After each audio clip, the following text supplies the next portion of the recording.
సినీ నటుడు కమెడియన్ అలీని ఉద్దేశించి ఆ లంకొడుకు అనే పదాన్ని రాజేంద్ర ప్రసాద్ వాడటం, దాని మీద మీడియా సోషల్ మీడియాలో పెద్ద ఎత్తున వైరల్ అవుతున్నటువంటి నేపథ్యంలో అక్కడే ఉన్నటువంటి ఆలీ అక్కడైతే ఏం మాట్లాడలేదు.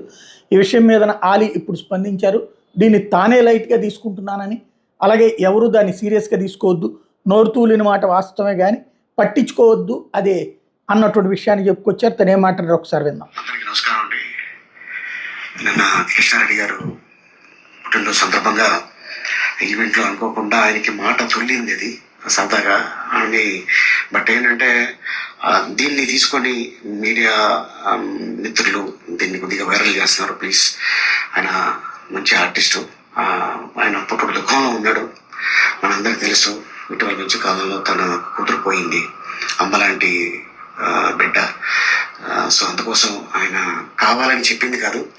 దీన్ని మళ్ళీ ఎవరు కూడా దీన్ని రప్చర్ చేయకండి ప్లీజ్. అది వాళ్ళ కుమార్తె పోయినప్పటి నుంచి కొంచెం కంట్రోల్లో లేదు, దయచేసి దాన్ని వదిలేయండి అని అడుగుతున్నారు.